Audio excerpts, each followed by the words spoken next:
There we go. All right. So, welcome back to the Imaginarium. I'm Dr. Goodwin, and if those of you new to the channel, I am a practicing psychiatrist and a scholar published in psychotherapy, philosophy, ritual, dream science, a bunch of other stuff. And I'm a fantasy author as well. My debut novel, King of the Forgotten Darkness, comes out in April of this year, and the links will be below. And today I have a very special treat for you guys because I have on my channel Dr. Philip Chase, who is also an academic and a fantasy author. Now, correct me if I'm wrong here, but you are a professor of medieval studies? I'm an English professor, actually. English literature. My specialty is medieval literature. So Medieval yes. literature. Okay. All right. And it looks as though you have 4 fantasy novels published already. Yes. Actually, if you're looking in Goodreads, I'm named for a lovely anthology, but I only wrote the preface or the foreword for that. So I really have published 3 books. I am working on a fourth. Okay. The fourth book on Goodreads that is somehow attributed to me. I'm listed as one of the authors. It's a collection of short stories, but I actually only wrote the foreword for that. And I'm Oh, looking okay. now, so I can hold it up to you. Yeah. Let's see it. Let's see, where is that little beauty here? Now I'm trying to remember how I. Oh, I think I know what I did with it. Okay, so yes, here it is. I think this is the one that maybe Yeah. the book That's the in one I saw question. on Goodreads. Yeah. Yeah. Yeah. And that's edited by a fellow booktuber named Jeremy Fee. And Okay. a lot of actually all, I think, of the contributors are booktubers as well. Oh. Uh, some of them I know actually pretty well. Mason 80, I know Liam as well, Liam's Lyceum. Yeah, Mm. so these are all other booktubers who have contributed stories to this little anthology. But I'm listed for some reason in Goodreads, even though all I wrote was the foreword for that. Gotcha. Okay.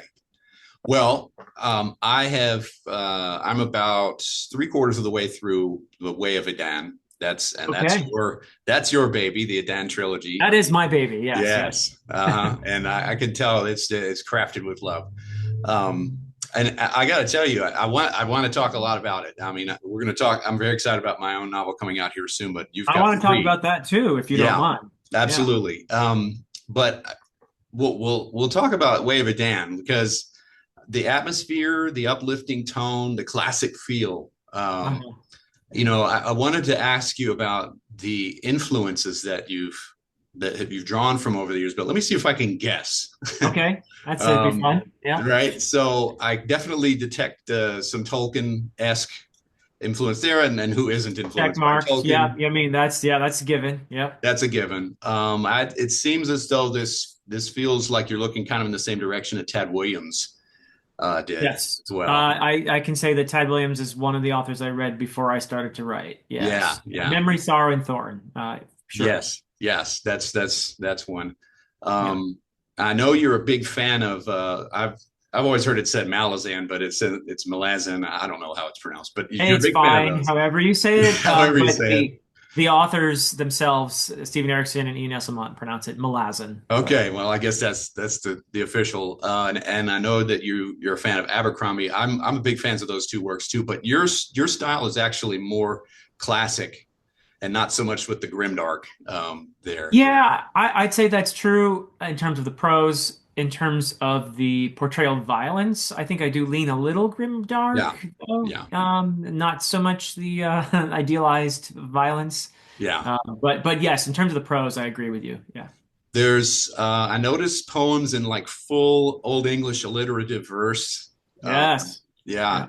there's and the character of Heremode. I actually wrote an entire book on the Jungian analysis of Beowulf, and so I did a deep Oh, dive. cool. How Yeah, cool is that? that's my second Yeah. book.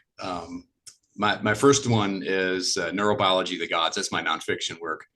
So I'm into a lot of different stuff, but I got Yeah. really obsessed with Beowulf there for a while, and I Good. like Heremode, and now he's a nasty character, so I already know he's a bad guy. Yeah. Yeah. Yeah. I detected some like the Wanderer and the Icelandic sagas in there. There's some Oh, yeah. nuances absolutely there, and medieval Yep. knightly romances. Yeah. Maybe there's some of that Yeah. is in there with especially Probably. with the first encounter of Dayraven and the elf. It Yes. felt very medieval romance-ish to me. Yeah, I'm definitely going back to much older mythological Germanic Celtic Hmm. stories about elves, which are really they're not just pointy-eared beautiful people. They're really scary, you Yeah, know. They're terrifying. not something you want to really meet. So, Another one of my books I wrote was on the application of ritual scholarship to psychotherapy. And oh, cool. one of the interesting things I noticed about that, um, I did some research on healing rituals around the world, and I Oh, used wow. also the Leech Book as one example, which Oh, you may have yes, yes, read. yes, yeah. Yeah, and um, one of the things I noticed about that was they were very concerned about elves back then, causing all Yes. sorts of maladies and diseases. And it was way worse if it was an elf. Like if you had a demon, you got a problem, right? But if it's an elf, you need extra ritual work. Exactly. So Yeah, yeah, the Old English, Old Norse, particularly very, very much my wheelhouse. And even the name Dayraven, actually, it's a throwaway name, but it is in Beowulf, where you have a character that Beowulf, when he's in his illustrious career as a warrior, one of the Frankish warriors that Beowulf kills in a bear hug, actually crushes his yeah, ribs that's is right. is named well if you read it in his Old English name it's Dayraven, but it simply means day raven. Yeah. Yes, that's true. I never knew how to pronounce that when I was. Yeah. Yeah. It's one of those. It's a weird spelling, but you say it out, it sounds like day raven. Yeah. Yeah. Yeah. Yeah. Okay. Very nice. I missed that. Yeah. The magic system that you have, I feel like has got some like Hindu or Buddhist, Yeah. maybe Taoist or Neoplatonism or Hermeticism or something. I mean, it's Yeah. all things are connected, and like there's this unity of everything Hmm. that's in there. So that's what I'm seeing in this, and Absolutely, yeah. And in the culture of the Azrali kingdoms, including Azralad, the Andumaic kingdoms, including Azralad, is definitely in part based on South Asia. Their language is very much based on Nepali, which I speak. I lived in South Asia, yeah, we're gonna get to so that. I saw that in yeah. your bio. Yeah. So yeah, definitely in terms of the magic and the underlying philosophy behind it, drawing a lot from Hinduism, Yeah. Buddhism, all the above. Yeah. Yeah. Okay. Reading your website, I saw that you talk a little bit about the empowerment and the meaning of fantasy and how the Yes. sense of connection and the fellow beings in the world. I'm reading some of that. Uh-huh. I totally agree, and like we're of the same mind in this. One Hmm. of my questions I was going to ask you was, what do you think? Why fantasy? Right? Why that Yeah. instead of historical fiction or any other, like murder mysteries? Right? But I think you've already kind of answered that here Hmm. on your webpage. Yeah. Well, nothing wrong with those other genres. Yeah, I'm of not knocking course. them, but I will say for fantasy that I believe it is the genre, the kind of literature that most frees the imagination, Yeah, where the most freedom for the imagination to run wild is in fantasy. And yeah, maybe you could argue science fiction, to some degree, but even in science fiction, I feel like there are certain restrictions. It has to feel plausible at yeah, least. Whereas with fantasy, you can go for it, yeah. Hmm. Uh, and there's something liberating about that. Yeah, And I feel that your background would equip you, I think, wonderfully to talk about this because there is something about the psychic distance that fantasy allows in a strange, weird world, a mm-hmm. dreamlike world more than in any other genre, to for us to that use that as a kind of a playground to work out some things that we actually are struggling with in our own lives and in this world. Yeah. So, yeah. Well, one of the things I talk some about on my channel is how fantasy a lot of times gets the accusation of being escapism, like pure escapism. Right. Right. And I know you know that Tolkien wrote about that Yes, he did. quite And he's eloquently. asking escape from what? Yeah, Right. exactly. And Yeah. and that he also kind of defends that too. But I think there's more to be said there. I think that Sure. fantasy, the best fantasy, has a very strongly, like you said, a dreamlike quality to it. But Hmm. coming from my background, I mean, I analyze dreams with patients all the time, and they reflect our emotional concerns, but they do it in symbols and Yes. images. Yeah. And that's exactly what fantasy can do, and in a Right. way that's so unfettered, like you said, such that the symbolism can actually be more accurate and more true Mm. because there's no limits, there's no Yeah. physics. Yeah. So I think it is a way of actually getting at human truths in a way that no other genre can. Yeah. Yeah. I would agree with that. I would agree. And yeah, it's like Terry Pratchett said something along the lines of, little lies in order to convey big truths, Yeah. Yeah. I love Pratchett's quotes on that in general. Yeah. Yeah. Yeah. Another thing you mentioned was reintegration. Yes. The idea of the narrative bringing you to a place of reintegration with the greater, like the universe, or Yep. fellow man, or however you want to, Fred. I totally agree with that too. Having a sense of meaning that Mm-hmm. I'm taking from Stephen Donaldson's essays on epic fantasy. Mm. He refers to it as the literature of reintegration. Great essays, and if you haven't read them yet, I have not. I need to though. After yeah, hearing there's a about that. couple of them, and he uses Malazan as a specific example in the later essay. Oh, okay. But yeah, his idea essentially is, you engage with this story where the character goes on a journey, and it is ultimately epic fantasy. It's empowering to us. We live in a world where I think maybe many of us feel that there may be the preeminent message is that there's no intrinsic meaning to the Yes. universe, yeah, Mhm. right? And that nothing you do really matters. Yeah. Whereas you follow this character along on a quest, and you see this character carve out meaning Yeah. in a hostile world, and there's something empowering about that, and the reader emerges from that journey with a sense of meaning Yeah. and a sense of purpose. Oh, So absolutely. I love Absolutely. that. Donaldson says it very eloquently in Mhm. those two essays. Yeah. Well, I think I would find a lot to agree in there because I've said a lot of the same kind of thing myself about, Hmm. Hmm. dreams are the brain's attempt at creating meaning out of whatever chaos they're going through at the time. Yeah. And a Yeah. fantasy, I think a well-written fantasy brings us from the state of chaos and meaninglessness into meaning if it's done Yeah. well, Yeah. right? And Yeah. and so it's funny though that you mentioned reintegration. I don't know if Mm. you know this, but that concept is actually very prominent in several different schools of psychotherapy. Sure. Sure. Um, the background I come from is analytical psychology or Jungian psychology, Uh-huh. Uh-huh. which talks about the integration of the self and the archetypes and all that. But you also have self psychology, gestalts, and even psychedelics now Sure. being used Yeah. a whole lot more.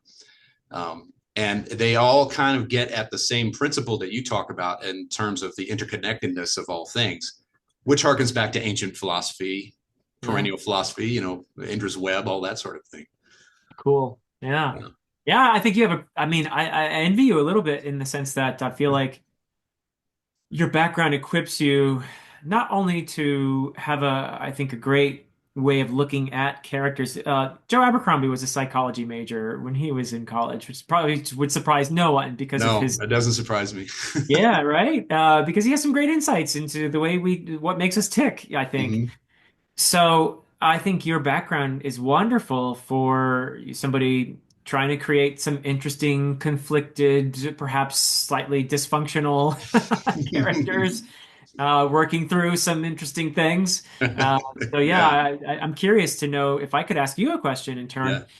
Yeah, is that do you feel like your background is important in your writing, and what is the name of your book? And tell me a little bit more about it if you don't Yeah. mind. No, yeah, yeah. So the answer to the first question is, at least not all psychiatrists think the same. Obviously, I mean, Right. some of us are more about just prescribing medications and that, but I'm not like that at all.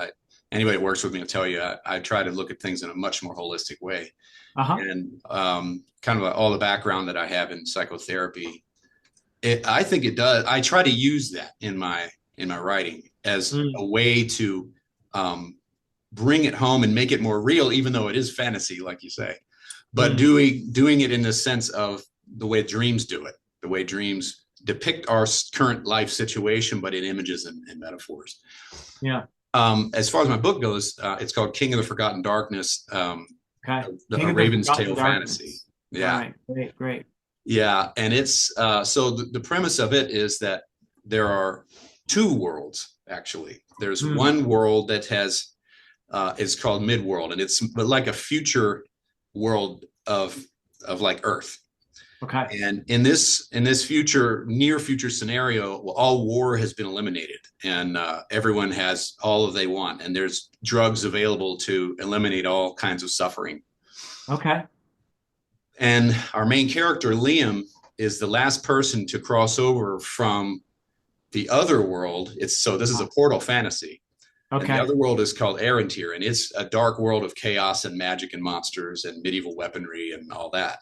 All And right. he came from that world, and he just wants to be happy and vibe in Midworld, right? Because everything's hunky dory, or at least it seems so on the surface. Yeah. But Yeah. Yeah. then this mysterious professor comes along and tells him, "You thought all of your family was wiped out in Arantir, but actually one's still alive."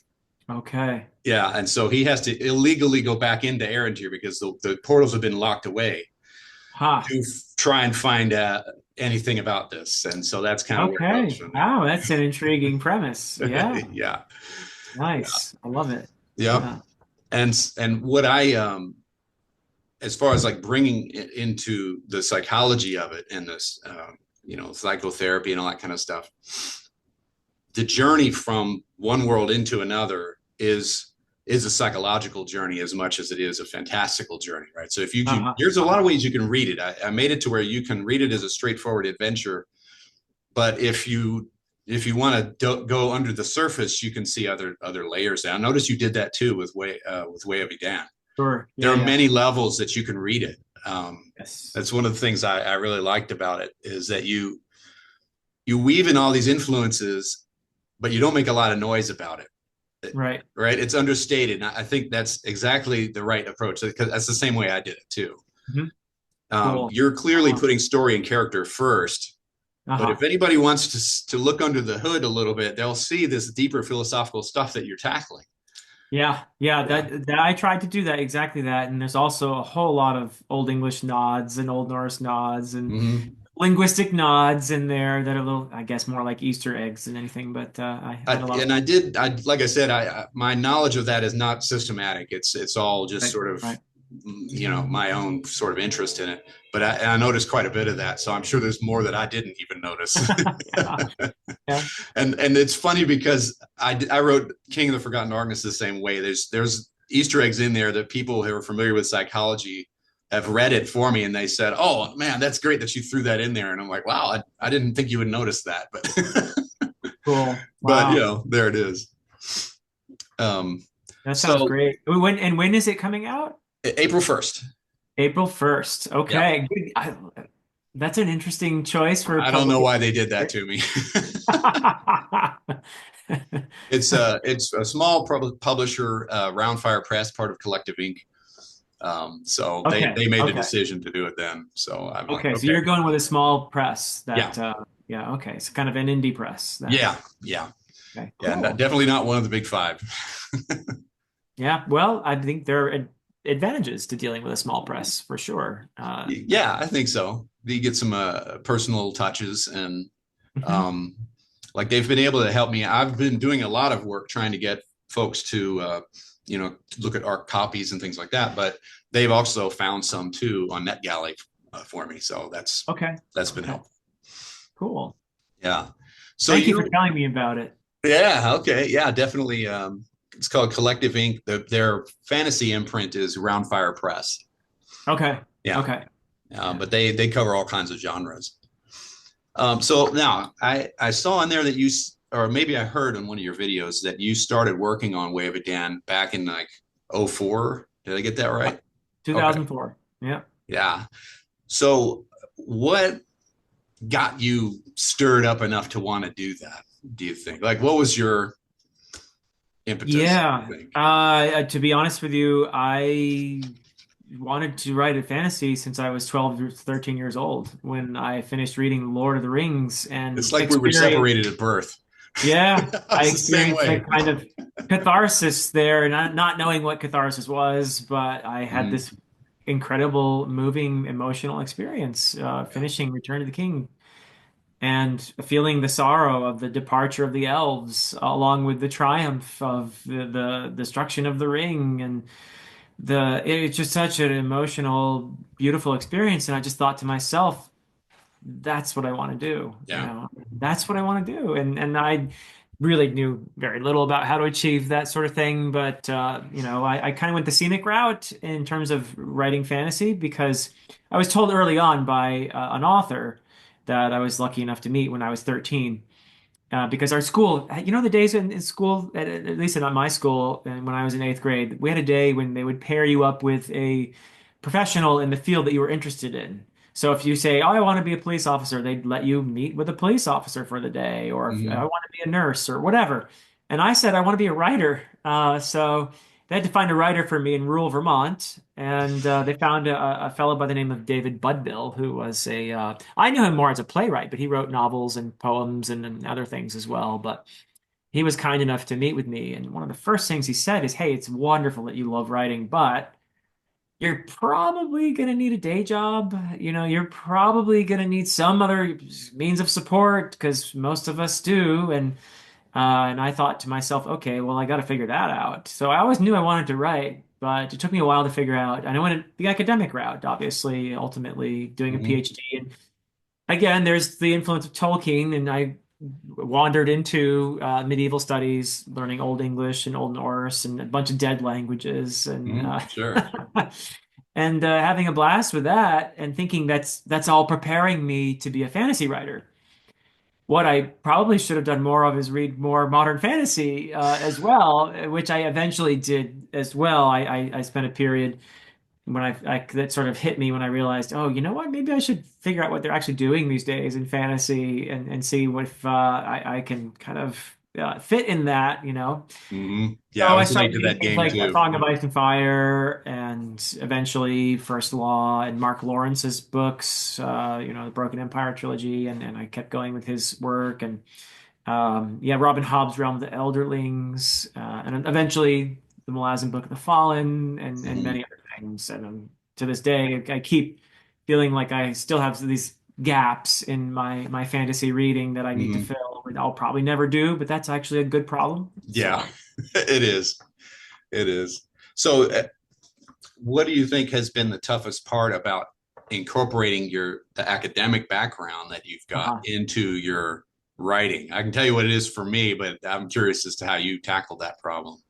Yeah, well, I mean, I've been told by some people who've read the trilogy, and that includes people like Mark Lawrence, the author, that what I've done, the story I've told, probably leans more in the quote unquote the literary direction in terms of I felt like I was going for kind of a Goldilocks zone, so to speak, where it was accessible, a Mhm. kind of fast-moving story, Yeah, not too much of an egghead thing on the one hand, but yeah. still deep enough with some, wrestling with some important themes and questions. Upmarket, right? Yeah, Yeah. so I'm going for that sweet spot there, where you have a good fast pace, but you also have some depth and who's to say where I exactly ended up? But that was a challenge, I have to say, to gear my story toward a broader audience, let's Yeah. say.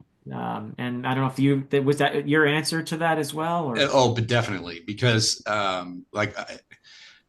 well, I have quite a bit of nonfiction published, but it's all for specialists for the most part, right? and so that narrows the audience down a lot. For fiction writing, as you know, is an entirely different animal from academic, That writing is and so reading. true. Yeah, It's because, yeah, I mean, uh, neuroscience and all that is interesting, but yeah, you've got to actually make it entertaining, right? If you're going to write exactly. a fiction. So that's another animal. That took me a long time. I like that phrase, the scenic route, because Yeah, yeah, yeah. I, I have taken some classes and things like that, but nothing, really formal. Most of it has just been learning on my own the craft of writing over Yep. many, many years of pain and many drafts that were absolutely horrible. And Same here. I would yeah, never want anyone to see my first draft of The Way of Edan. oh, no, no, no, no, no, no. Yeah. So like, it's funny you mentioned starting back in '04. I started working on the setting for this novel and the other ones in the series that I have back in the late '80s, Oh actually. my goodness. Yeah. Wow. Yeah. My Well, you inspiration must have again been was pretty young when you did that. I was 18 when I first started scribbling the setting. Uh-huh.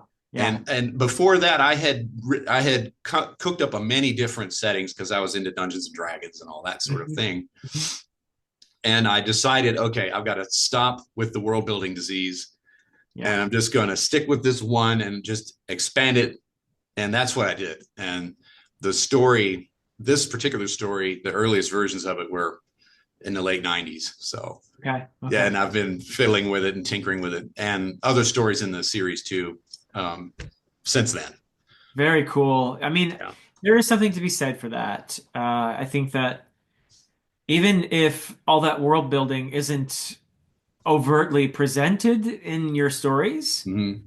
it's there for you. You live in that world, and having that living, breathing world with its own history and mythology and everything else, Yeah. I think it enriches your story in some ways. As long as you aren't making the mistake of shoving a whole bunch of it in front of the reader, info dumping and Yep. that kind of thing. And You that's gotta another watch the thing info dumping. yeah, watch the info dump because it's a treasured part of the experience for you, Mhm. but you don't want to disrupt your story too much with too much of that. Yeah. Well, most of the feedback I've gotten so far is if there is a complaint about it, it's that they wish it had been longer and there had been more. And so I think I Yeah. must have nailed it Yeah. because previous drafts were, dude, you gotta tone down the info dumping, and like, oh, Uh-huh. okay, fine. Even though we Just love it, even though yeah, we love it. Yeah. yeah. So let's see. Yeah, we talked a little bit about that. Um, so what? Okay, plotter or pantser? What do you think? Uh-huh. Very much on the plotter side of the spectrum. Hmm. That said, I always want to give the caveat that when I'm writing in that I'm in the midst of that creative process, there are times, as you probably know very well, that the story just pulls you in a direction you didn't anticipate, and Yeah. you have to listen when the story's talking to you that way. The story's trying to tell you, you got to listen. So I'm open to uh, messing around with my plans, let's say, while I'm Hmm. in the midst of the creative process. But I do have I'm pretty far on the planner side of Yeah. the spectrum. Yeah. I'm the same way. I do, in some sense, think that is a false dichotomy. Really, that It is. Yeah. I Yeah. really think people get too caught up in that, and Yeah. um, even if you do have a very detailed outline, if you, like you say, leave yourself open to new things to emerge in the process, this is Yeah. a creative process. So new stuff will pop up if you Yes. let it. Yep. And you should see my outline. I actually originally I typed it on a computer and then I printed it out. And as I was writing the story, I would scribble handwritten notes to make changes, and it's a vast mess. Oh, yeah. So it doesn't look that orderly, actually. Yeah. Hmm. Yeah, but all that's in the background and under the surface. Yep. Yeah. Yeah. So I'm curious now, you mentioned earlier about living in Nepal and learning the language. And tell Yeah. me about that. That sounds fascinating. Yeah. So after before my PhD, but after my master's degree, I had an opportunity to teach at Tribhuvan University in Kathmandu. And that was an opportunity I wasn't going to turn down. I did it on a fellowship from the university where I had done the master's and eventually would come back and do the PhD. And it was just a tremendous experience. I taught English for the English department, literature, and that sort of thing. I was not teaching language, I was teaching literature. Yeah. And yeah, it was just amazing. And it did play a huge role in the story that eventually emerged from me in the sense that you have characters confronting their worldview or being made to confront their worldview and realizing that people that they've had dismissed as other actually have maybe a lot more in common than they might have thought Yeah. with them, or that the things are more complex than it at first might seem. Hmm. But yeah, that there are fundamentals, there are universals that connect us in ways that are actually quite beautiful. And the idea that in order for us to not only thrive, but perhaps even survive as a species, we have to overcome our tribalism. We have to transcend our egos. Yeah. And yeah, so that's kind of something I learned as a person living in a culture that was different from what I grew up with. And Hmm. at the same time, I did find it challenging in ways that I think were very healthy. And I found it beautiful in ways. And so I just kind of fell in love with the people and the culture and learned. I just did my best to learn while I was there. And it Yeah. was a tremendous experience that I'm so glad I had. And I wish everyone could live in a different culture for a year or something like that. It would be a better world, I think, if everyone could have that opportunity. Oh yeah. I totally believe that. Um, I've not had an opportunity like that, unfortunately, but I haven't had a chance to visit other countries. Sure. Usually going to give lectures and things like that. Uh-huh. Um, Yeah. so it's kind of like work related. But even just that exposure to other countries and other ways of thinking, it Yeah. really opens up your mind. And you, when you come back home, you see it with a new set of eyes. Yeah. Yeah, and Yeah. that's Yeah. And that really powerful. found its way into the story, I think. And the question that I think will become clearer if for people who read the entire trilogy is, is humanity redeemable? Can we overcome our tribalism and our hatred of the Mhm. other? Can we actually transcend all of that and see one another, see ourselves in the other? And that's, if you look at this planet from the perspective of an ethereal being that is looking down upon it all, and you try to understand that ethereal being's perspective, it can see, let's say, the entire history of the planet at once. And I'm pretty sure it would conclude that the most destructive species ever to live here is us, Yeah. right? That we have annihilated more other species than any other creature that's ever existed on this planet. And Hmm. we are continuing to wreak havoc and cause issues, potentially eventually for ourselves as well. Hmm. So that being might conclude that in order to end a lot of the suffering that it sees taking place, the unnecessary suffering. Yeah. Maybe just get rid of this one species that keeps causing all these problems, as if we were kind of like a cancer on the Uh-huh. planet. Like, Yes. excise the cancer, and the rest of the species would be happy, probably. Hmm. But that's a perspective. So my question is, are we capable of redeeming ourselves? Are we capable of transcending our tribalism and our destructiveness Hmm. and become to realize our oneness, not only with other people, but with other creatures on this Yeah. planet. So that's something I'm exploring, I guess. Yeah. That's it's the question that kind of underlies. I know I plan on reading the whole thing, but I can already tell that those are the questions you're really aiming at. And Mhm. uh, I approach similar kinds of questions, but from other angles. In my story, Yeah. What are some of the big questions for you in your story? right. Well, so one of the things about Midworld as one of the two worlds is that we have accomplished everything that we feel like we should be able to accomplish, Yeah. essentially. And my question, of course, then under the surface of it is that necessarily a good thing? Like if we're able Uh-huh. to absolutely control and eliminate all suffering from our lives, what does that really mean? And Yeah. with it's interesting because um, the the rise of artificial intelligence, which has seen a huge surge of activity recently, Yeah. has always been a part of this story. And Mhm. questions that have always bugged me about AI is like, well, what happens if we can create this? Well, what is that going to do to us? obviously a lot of science fiction authors have tackled that problem, like Frank Herbert, for example, Yeah. and many others. But then the other world that's added to this is the other piece of the picture. It's a world where you can't control anything, and you can control some pieces of it, but then how do they interact? Actually, one of my ARC readers put it really nicely, where you've got two worlds that couldn't be more different from each other, but the question is which one's hell and which one's heaven. Ah, wow, that's great. Yeah, So, I love it. and if you Sounds like read a it with genre that, blender. Yeah, it sounds yeah, like a genre blender there. it is Yeah. mostly fantasy because the midworld part is more of a framing Uh-huh. character, but it's an important element of the series as a whole.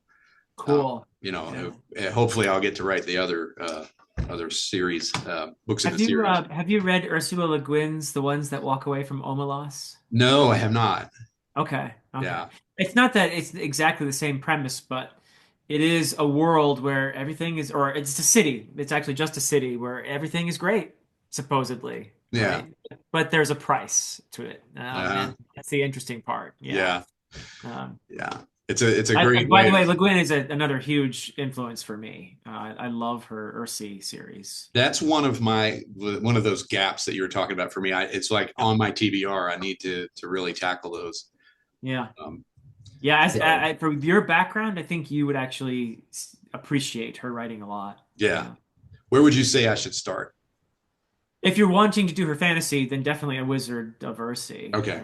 It's the first in that series, and that's the most kind of folkloric of the series. Hmm. The first, but yeah, there's five novels and a collection of novellas and some short stories in total. The entire Earthsea collection Oh, okay. is in this little book here. Oh, This little tome. yeah. Yeah. Small, light reading. Yeah. Yeah. Although I think you could fit like that inside of one Brandon Sanderson novel. Yeah. I mean, actually, Le Guin is actually famously very concise and Mm, is able to convey a lot with a little. Yeah. yeah, yeah, I like that a lot. Sanderson's great, but I sometimes wish he would just kind of get on with it sometimes. Yeah. Concise is not the word you usually reach for No, when, not so much. No, yeah, yeah, yeah. but yeah, one of your videos you were talking about how you it's always been your dream to have people read and love your work and kind of give you the feedback of this story changed me in some profound way, you Yeah. know. Yeah. Sure. And I definitely I can see that. And from my own point of view, I think that given that many types of therapy are really storytelling exercises, Yes. it's a person comes in and their story is tragic, and you try to help them reconstruct a new story that Huh. takes the pain from what they've gone through, which we can't change, of course, but Right. then layer in a new type of meaning into it, however that's accomplished. Because Wow. Huh. one thing I've noticed about people in my work is that pain can be mitigated with meaning, but meaninglessness cannot be mitigated by anything else but meaning. Yeah. So Yeah. in some ways, we seek meaning more than we seek pleasure and painlessness. We want meaning Yeah. more than those things. That's wonderful. Yeah. Yeah, What a great and important insight and empowering once again, I think. yeah, it is. It can be Yeah. empowering, and it's no wonder that we're so obsessed with stories as a species. I think we need them. I think Mm-hmm. we absolutely need stories, and we are the storytelling creature. Mm-hmm. Oh, And absolutely. they're interwoven in almost every facet of our lives, from our individual identity that is really a narrative Mm-hmm. string together based on a bunch of pretty unreliable memories, Mm-hmm. and or even like something as big as like our national identity. It's a story, essentially, one that we wrestle over quite a lot, Oh, actually. yeah. Yeah, Well, presidential elections are won with stories. that's exactly right. Yeah, Yeah. but let's not get political. Yeah. Well, I think it's a very valid observation, whatever your politics might be. Yeah. Yeah. So, you mentioned the importance of getting a day job, which is definitely important in this in this hobby, because it's extremely difficult to make a living at it. But How do Yep. you balance that out for yourself? Like, do you set off a certain time every day, or how do you do it? Yeah, well, there's a reason it took me 2 decades to get the story out. I feel that. Yeah. So I can't at certain points in the semester, I just don't have the bandwidth, the energy left over to work on my writing. Yeah, Of course, there's summers and I have a winter break. Those are when I'm definitely the most productive for in terms of my creative writing. yeah, And I can usually keep it going intermittently at the beginning of a semester, but by mid-semester to end of the semester, there's just no chance. yeah, So when I say it's taken me 2 decades to produce this to be where I am now, it's not year-round writing, obviously. yeah, I'm primarily summers, really, and winter breaks. yeah. Yeah. I had to And go then, in fits and starts. It would depend on what yep, I was doing at the time. Obviously, medical school was a crunch, and I would imagine that would yeah, keep you out of mischief. Yeah. yeah, residency was a crunch. But um, I would just. There were times when I had to write. Like, I know you know what I'm talking about, right? That Oh yeah. feeling, that internal drive that says I've got to get this out of my skull and onto the page. Yep. And so I would, if like I had a patient cancellation or something like that, I would just jump right in and just start going. And Sure. sometimes it was really hard to do. It's like, oh, I don't want to work on this today. But then Right. this little voice would say, you need to, or you're going to drive yourself bonkers. Yeah. Yeah. Yeah, it is a creative need, I think. And that's another thing that I worry about with AI, particularly, actually, especially the AI that's targeted toward the more creative endeavors.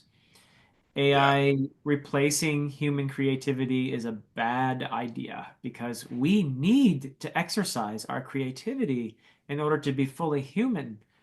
And if we get to a point where AI is doing it all for us, I think we're in big trouble. Yeah. I've I, already seen studies. I saw a study just recently that saw a strong correlation, a strong negative correlation between leaning on AI tools and critical thinking. In other words, the more you use AI tools to function daily, the less able you are to think critically. It was a yeah. pretty obvious conclusion from the study. There was, So, yeah, yeah, I've run into several studies like that. There was another one I remember that was looking at creativity scales, like psychological scales of creativity in yeah, school children, and how over the this was a time frame between the late 90s and the early 2000s, so about a 20-year mm, time frame. They've seen a decline, and this was before AI was a big thing. yeah, Yeah, so I'm like, this is not good. This is scary. yeah, So yeah. But if we don't do that, and another thing that I've read quite a bit on is indigenous cultures and folklore, and wonderful. just like Yeah, from the anthropology point of view, and it's yeah, really interesting when you look at not only ancient cultures but indigenous cultures that are still existing now, that are right. like hunter gatherer level. They are able to do feats of memory that people Yes. from, like, in a modern setting are just completely bewildered, Yeah, yeah. and No, it's I've just second studied nature. orality. Being a medievalist, and being with a special interest in Old English poetry, which emerged from an oral formulaic culture. Yeah, I've read quite a bit back in the day about Walter Ong and all of those guys. The older studies in regard to orality and the different mindset and the different abilities. But yeah, it's a fascinating to understand that there is another way of perceiving the world. Like your perceptions change radically in an oral formulaic culture. yeah, And yeah, yeah. It's amazing. I remember I was at a conference once, and there was an actor there who I was in a bus drive with, and we had this big long conversation. He was telling me about how Shakespeare, when you memorize it and you do it, yeah. he said it puts you in this altered, almost in like an altered state of consciousness, the rhythm Uh, and the meter and everything. And I'm sure that's true of the Old English alliterative verse styles sure. too, that Yeah. you get into this rhythm and it's just like boom, boom, boom, boom, boom, it just comes out. It's really cool. Yeah. Yeah. So, so what do you think? All right, what do you think fantasy? Two questions. One is, do you have any pet peeves in some of the more modern fantasies? Yeah, I mean, this is fairly personal, but I have a preference, I'll put it that way. Yeah, I do have a preference for fantasy that attempts, if it's we're not talking about urban fantasy or fantasy that's set in a modern place, yeah, obviously. But if you're trying to portray a world that's really different from ours, then don't have your characters have dialogue that makes me think they're my neighbors here in New Jersey. yeah, I want to have some attempt to allow me to be immersed in this world and don't kick me out of the story by this some jarring, very colloquial modern expression that hmm, makes me feel like it just breaks the immersion. yeah, That is a personal pet peeve. So I prefer Ursula Le Guin, I just mentioned a little while ago, has a wonderful essay. It's called From Elfland to Poughkeepsie. yeah, Actually talks about this, the ability of a fantasy author to use might be a slightly elevated language or maybe a more archaic language, but you have the ability to signal to your reader, this is not our world, yeah, right? And that aids the immersion. yeah, And if you break that with a sudden, uh, you know, you don't want to exaggerate it, but a lot of authors just don't nowadays don't seem to.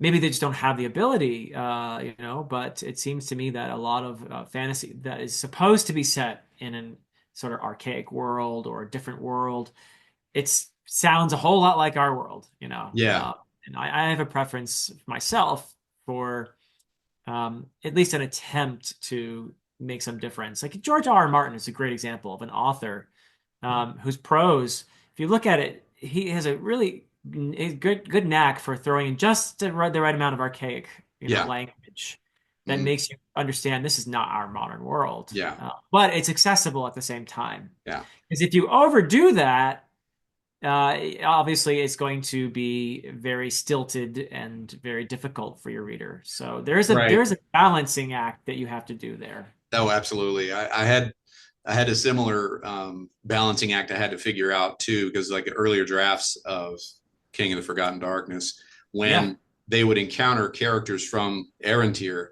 they are speaking in a different manner. If you have two worlds, they would I'd have naturally. two worlds, right? So Yeah. you would have some Yeah. modernisms from the people from Midworld, but then I went too far in that. It was so I had it so archaic sounding that a lot of readers are lost. They're like, I'm not sure what he's saying here. I don't understand the grammar here and stuff. I'm Oh, like, okay, okay. I'll tone That's it a down. fun problem to have to work out though, the way you set that up. Yeah. Like that. Yeah, because you would want to signal, hey, these are two different worlds. Yes. So in the one case, you would want it to sound more like our world, and Hmm. in the other, an archaic way of speaking that's still accessible, and that's the Yeah, tricky one, I'm sure. Yeah. that's the trick. What would you say fantasy needs right now? What does it need more of, do you think? Wow. Well, one of the trends that I'm actually really happy about in fantasy is that it's become a much more diverse genre.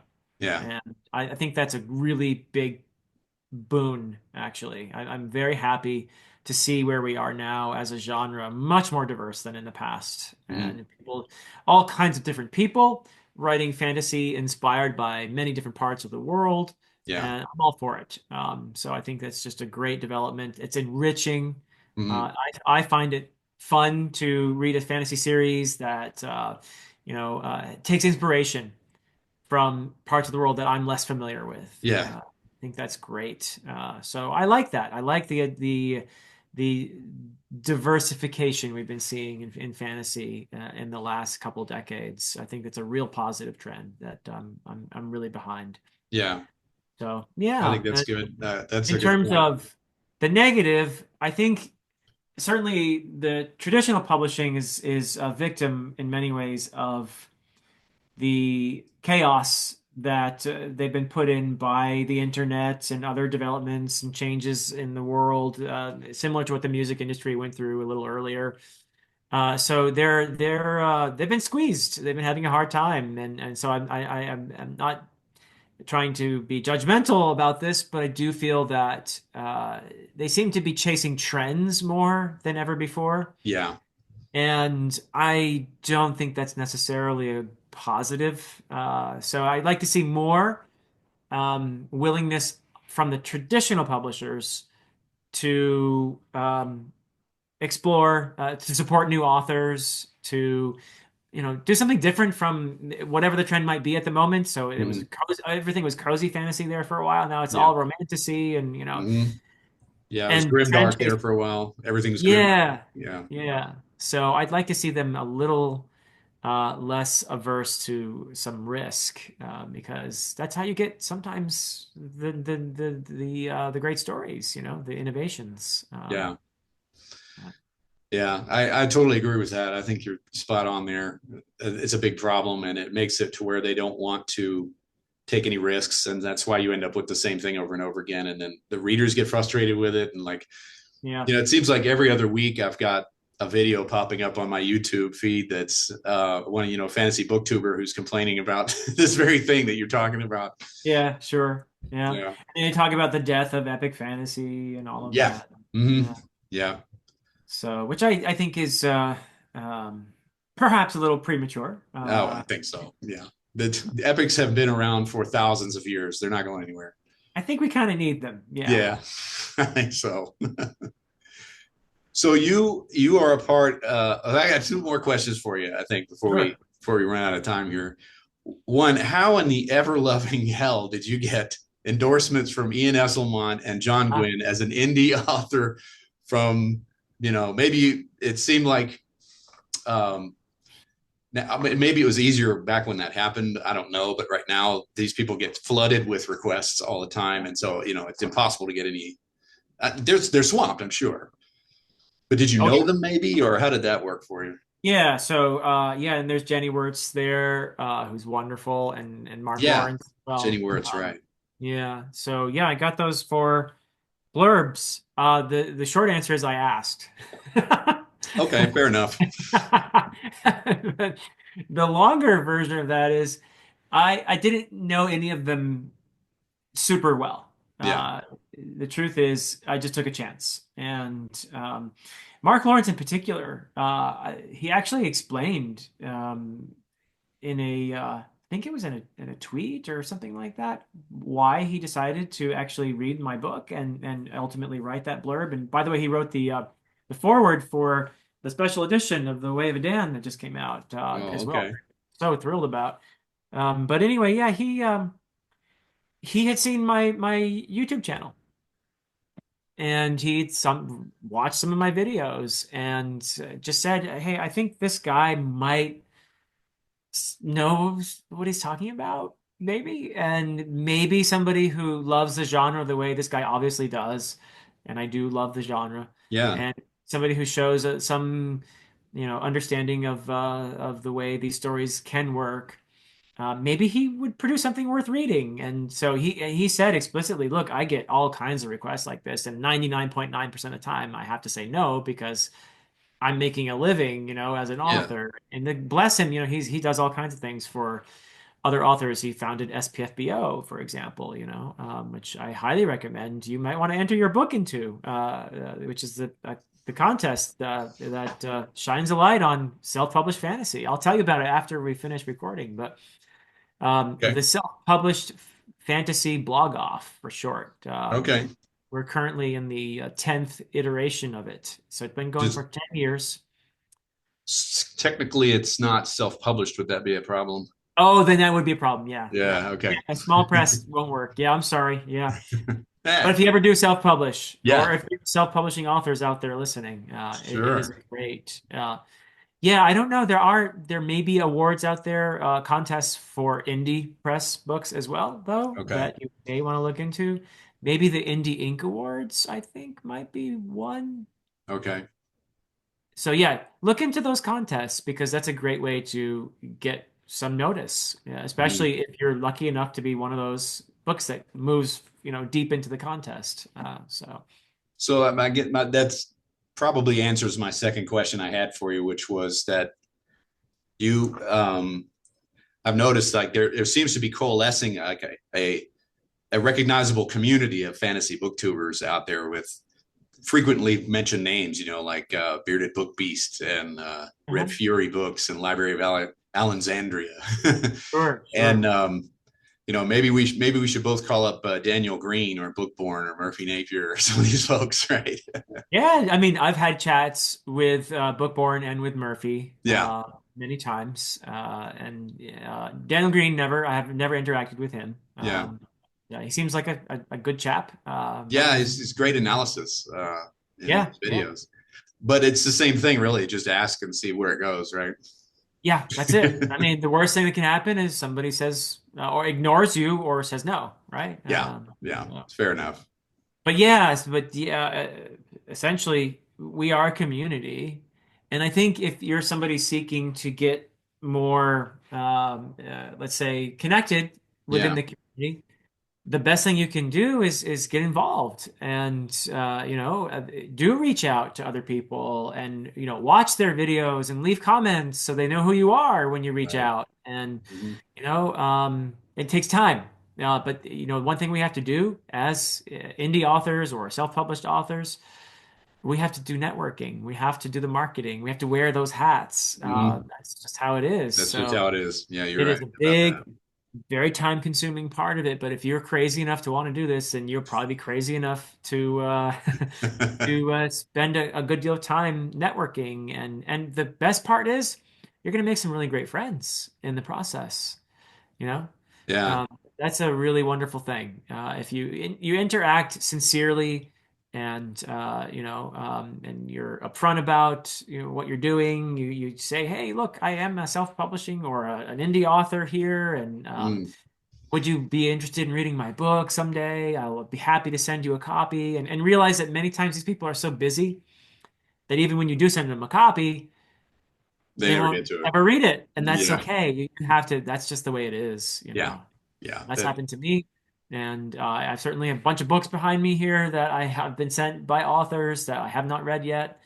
Hope to read someday, but it's yeah. just the nature of You got a what we do. long TBR list. But the important thing is to don't be shy and get out there, offer something, as well.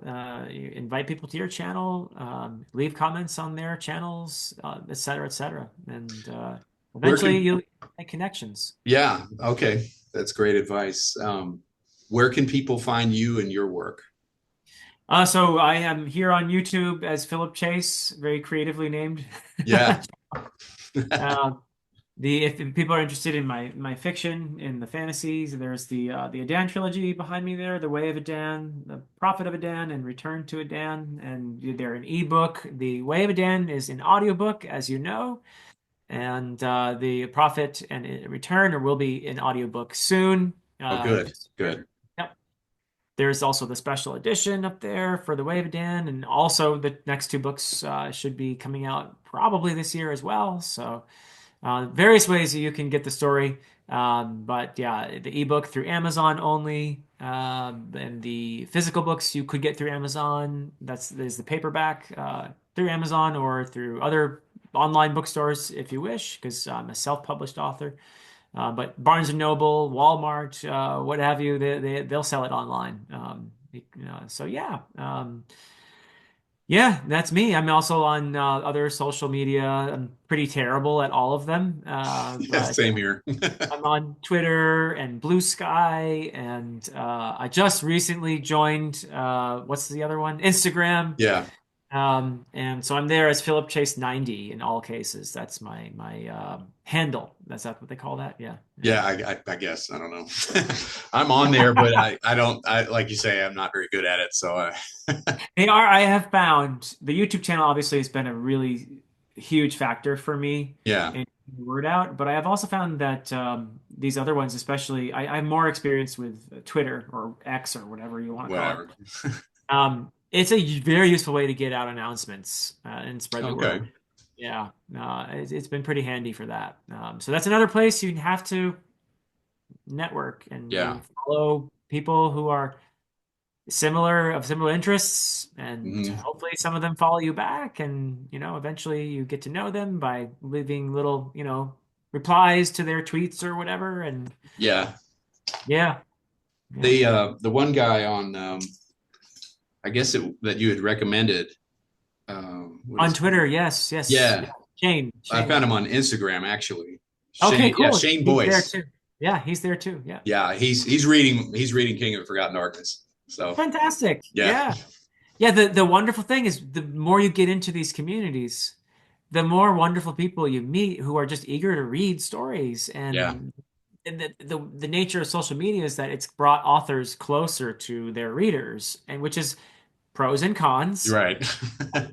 But in terms of the pros, it's really fun to talk with somebody who's read your book and get their thoughts on it, and Mhm. share ideas. And it's part of the, for me anyway, bringing the story alive means having somebody read it. But it's even more of a thrill when somebody reads it and, as you said earlier, resonates with it. Yeah.